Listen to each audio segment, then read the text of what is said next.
सोलापूर विधान परिषदेच्या आखाड्यात भाजपचे राजेंद्र राऊत यांना राष्ट्रवादी काँग्रेस शरद पवार पक्षाचे जिल्हाध्यक्ष वसंत देशमुख यांनी चॅलेंज दिले आहे। विधान परिषदेसाठी 99.68% मतदान झाल्यानंतर आता दोन्ही पक्षांच्या कार्यकर्त्यांकडून मतांचे दावे केले जात आहे। भाजप व मित्र पक्षांकडून राऊत यांना 500 पेक्षा मते मिळतील तर राष्ट्रवादी काँग्रेस शरद पवार पक्षाकडून 310 ते 318 मतांचे गणित जुळविले जात आहे। त्यामुळे येत्या सोमवारी जाहीर होणाऱ्या निकालाकडे सर्वांचे लक्ष लागले आहे। सोलापूर विधान परिषदेसाठी गुरुवारी मतदान झाले होते। 616 मतदारांपैकी 614 मतदारांनी मतदानाचा हक्क बजावला होता। एका नगरसेवकाचा मृत्यू झाला असून स्वीकृत नगरसेवक अमेरिकेत असल्यामुळे दोघांचे मतदान होऊ शकले नव्हते।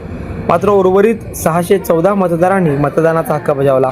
येत्या सोमवार 22 जून रोजी सकाळी 8 पासून सोलापूर शहरातील नियोजन भवन येथे मतमोजणी होणार आहे। निकालासाठी एक दिवस बाकी असला तरी आकड्यांचा हिशोब दोन्ही पक्षांच्या कार्यकर्त्यांकडून मांडला जात आहे। दरम्यान नियोजन भवनातील स्ट्रॉंग रूम मध्ये मतपत्रिकांच्या पेट्या ठेवण्यात आल्या आहेत। सुरक्षेसाठी राज्य राखीव पोलिसांचे 27 जवान आणि ग्रामीण पोलिसांनी कडेकोट बंदोबस्त ठेवला आहे। सीसीटीव्ही कॅमेरे देखील लावण्यात आले आहे।